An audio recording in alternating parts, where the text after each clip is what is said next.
एक तो ये बीजेपी के लोगों का तकिया कलाम हो गया है। कौन है इसका ठेकेदार? हर बात में कि मुसलमान, इनमें बाबर का डीएनए है। मुसलमान तो बाबर की औलाद है और तुम गद्दार राणा सांगा की औलाद हो। ये हिंदुस्तान में तय हो जाना चाहिए। जिनको रंगों से नफरत है वो हिंदुस्तान छोड़ रहे हैं। ये देश किसी के बाप का देश है। हिंदुस्तान में विभिन्न जातियों के धर्मों के लोग रहते हैं। इस देश की मिट्टी पर जितना अधिकार हिंदू का है उससे कम अधिकार हिंदुस्तान के मुसलमान का है। राष्ट्रीय आंदोलन में हिंदू, मुसलमान, सिख, ईसाई सब लोगों ने तिरंगे झंडे के नीचे एक कौम बनाई। आखिरी मुगल बादशाह जफर, उसके बेटों का सर कलम कर दिया गया, बादशाह जफर के पास भेज दिया गया और अंग्रेजों ने कहा दमदमे में दम नहीं, अब खैर मांगो जान की। यह जफर ठंडी पड़ी अब तेग हिंदुस्तान की। बूढ़े बादशाह जफर ने कहा गाजियों में बू रहेगी जब तक ईमान की, तख्त से लंदन तक चलेगी तेग हिंदुस्तान की। किसी मुसलमान ने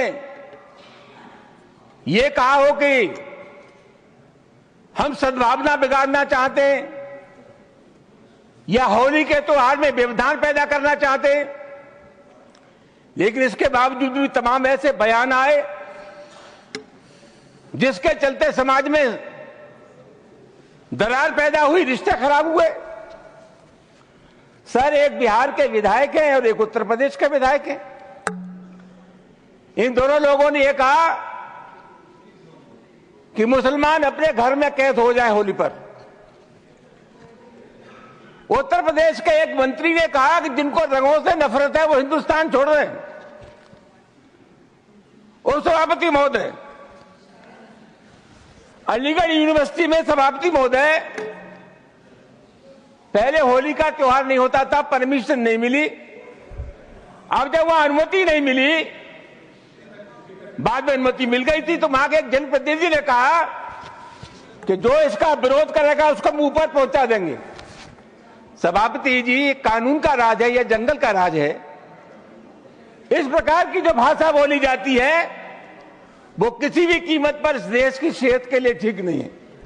और मैं बहुत अफसोस के साथ ये कहना चाहूंगा कि बीजेपी की सरकार है, बीजेपी का कोई जिम्मेदार नेता या कोई मंत्री इन सब चीजों का प्रतिवाद नहीं करता। यह नहीं कहता कि इस प्रकार की जो भाषा बोलते हैं उनसे हमारा कोई संबंध नहीं है। तो क्या हम मान करके चले कि इस प्रकार के जो तत्व है उनको सरकारी संरक्षण प्राप्त है या इनको भाषा अच्छी लगती है? सभापति महोदय, बार बार कहा जाता है और अभी कहा गया कि जो लोग होली में के त्योहार पर होली नहीं खेलना चाहते, और जैसा मैंने कहा जिनको रंग पसंद नहीं है वो हिंदुस्तान छोड़ दें। वो सभापति महोदय, मैं आपके मार्फत से जानना चाहूंगा, ये देश किसी के बाप का देश है।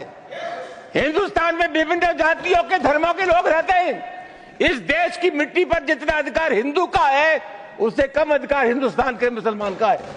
राष्ट्रीय आंदोलन में हिंदू, मुसलमान, सिख, ईसाई सब लोगों ने तिरंगे झंडे के नीचे एक कौम बनाई। आखिरी मुगल बादशाह जफर, उसके बेटों का सर कलम कर दिया गया, बादशाह जफर के पास भेज दिया गया और अंग्रेजों ने कहा दमदमे में दम नहीं, अब खैर मांगो जान की। यह जफर ठंडी पड़ी अब तेग हिंदुस्तान की। बूढ़े बादशाह जफर ने कहा गाजियों में बू रहेगी जब तक ईमान की, तख्त से लंदन तक चलेगी तेग हिंदुस्तान की। सभापति महोदय, कौन है इसका ठेकेदार? हर बात में एक तो ये बीजेपी के लोगों का तकिया कलाम हो गया है सभापति महोदय कि मुसलमान, इनमें बाबर का डीएनए है।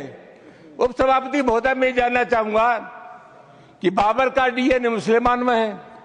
हिंदुस्तान का मुसलमान तो बाबर को अपना आदर्श मानता नहीं है, वो तो मोहम्मद साहब को अपना आदर्श मानता है, सूफी संतों की परंपरा को अपना आदर्श मानता है।